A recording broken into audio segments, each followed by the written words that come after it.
Assalamualaikum warahmatullahi wabarakatuh.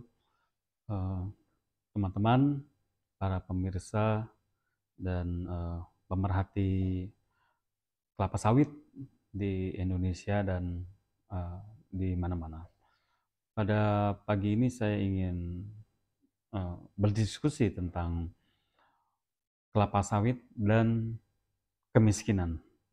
Ya, ini dua topik yang menarik ya, karena kelapa sawit komoditas penting dan penduduk miskin atau kemiskinan itu juga menjadi pembicaraan yang hangat di mana-mana ya. Karena sekarang pemerintah dan pemerintah daerah berusaha bersama-sama untuk memberantas kemiskinan atau mengurangi penduduk miskin. Jadi kalau saya kutip data dari Badan Pusat Statistik tahun 2021, tercatat bahwa ada 26,5 juta penduduk miskin atau 6,9% penduduk miskin di Indonesia. Nah, jumlah ini cukup banyak ya karena 26,5 juta. Dan kalau kita lihat sebarannya eh, banyak di pulau-pulau. Nah, saya ingin menyoroti kemiskinan dengan kelapa sawit.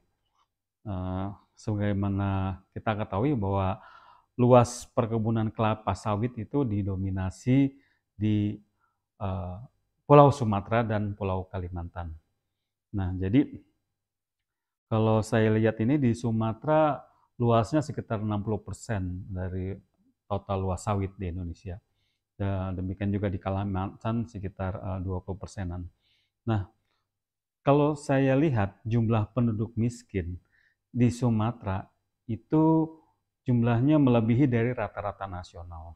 Jadi jumlahnya di Sumatera 10,97%. Sedangkan di Kalimantan jumlahnya 6,25%. Jadi kalau kita kaitkan program sawit rakyat ini, peningkatan produktivitas sawit rakyat, maka dia akan menyasar juga pada program pengurangan penduduk miskin.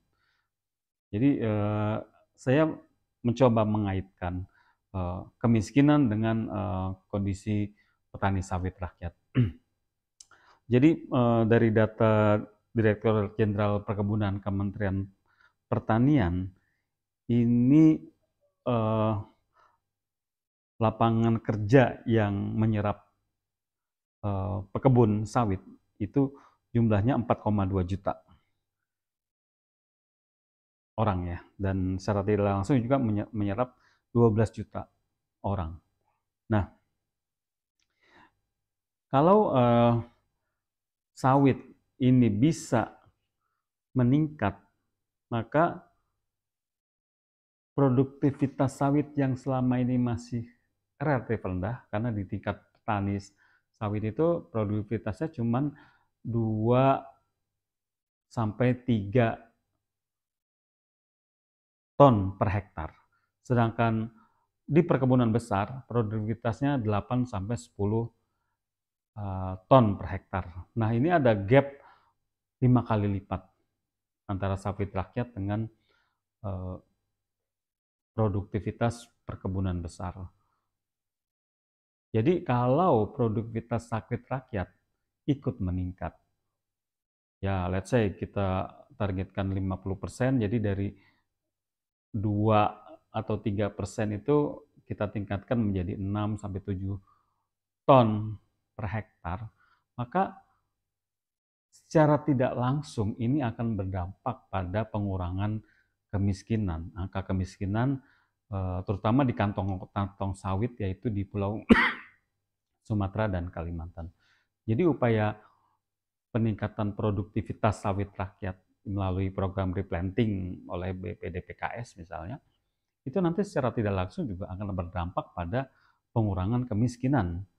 Jadi ini program yang sangat bagus ya untuk replanting sawit rakyat, karena ini adalah juga upaya untuk combating poverty ya, atau pengurangan jumlah penduduk miskin, sehingga diharapkan kalau petani sawit rakyat meningkat, maka penduduk miskin juga akan berkurang di Indonesia, sehingga secara tidak langsung program sawit rakyat ini, replanting sawit rakyat, itu akan mengurangi jumlah penduduk miskin. Ya tentunya ini menjadi cita-cita pemerintah menuju Indonesia emas di tahun 2045. Jadi melalui program peningkatan kesejahteraan petani sawit itu akan mendukung program nasional pemberantasan kemiskinan. Mudah-mudahan dengan nanti berjalannya program peremajaan sawit rakyat, maka cita-cita menuju Indonesia negara maju, pengurangan penduduk miskin akan tercapai. Demikian yang bisa saya sampaikan. Wassalamualaikum warahmatullahi wabarakatuh. Terima kasih.